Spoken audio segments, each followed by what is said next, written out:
nako, hechicero talaga. Naputol yung... Uy! Oh my gulay! Naputol kasi kaya nasunog tuloy yung mga ricado ko. Tapos, sinaanda yun siya, guys.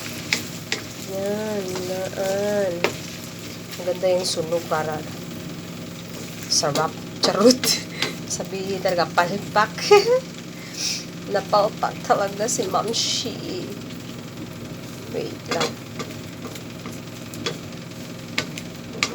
Oops. Yan, halu-haluin daw yan siya. Ganyan. Yan. Yan.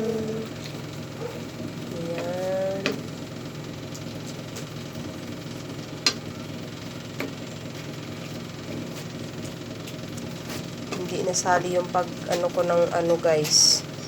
Pag mga ricado kasi naputol.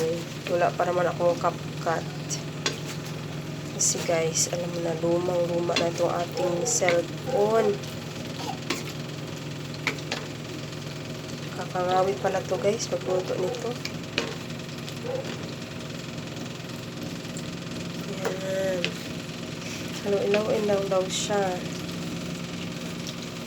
Hindi pala madali magluto nito guys. Oops, may nakalimutan akong ilagay. Itong paminta. May paminta pa kaya ako. Lagay tayo ng kaunting paminta guys. Sabi kasi masarap daw pag may paminta.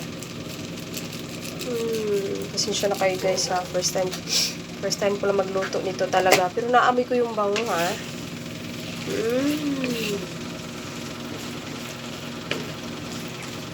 Basta guys, ang gawin nyo lang una, igisa mo yung mga sangkap niya, yung bawang, kamatis, sibuyas, sama mo yung sili.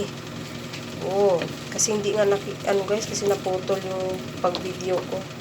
Tapos guys, pag medyo malambot na yung sili, sili ba? Yung kamatis pala, medyo durog-durog na. Ay, ilagay mo na itong buro. Ay, naku, yummy. Sobra namang bango nito. Promise, guys. Mabango siya. Lo, naging ganito na siya. Naghalo-halo na yung... Nasaan na yung isda? Nawala na.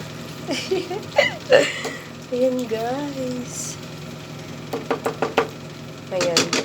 Nakakain ako nito, pero hindi ako nagluto nun. Yung bigay ang nagluto nun.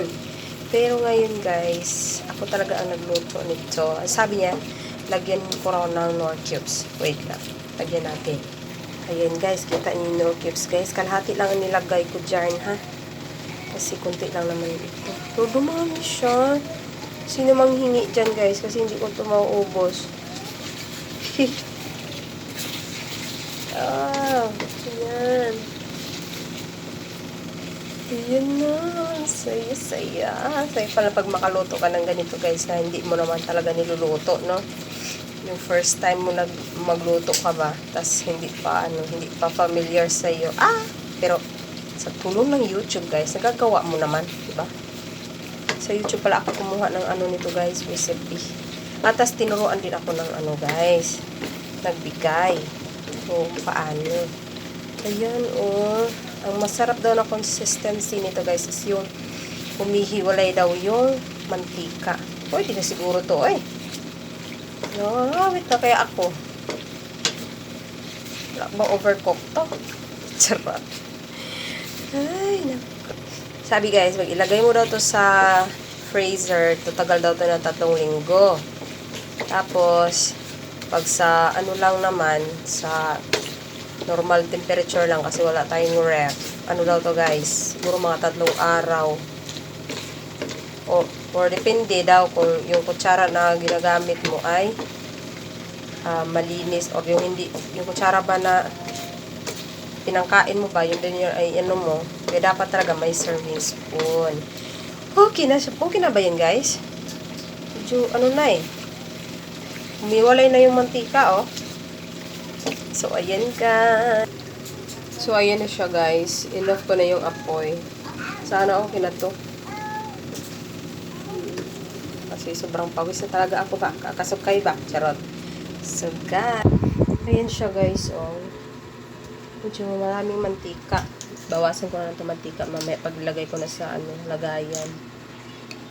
Sino manghingi guys? Kasi marami to. Oh. So, bye guys. Thank you for watching.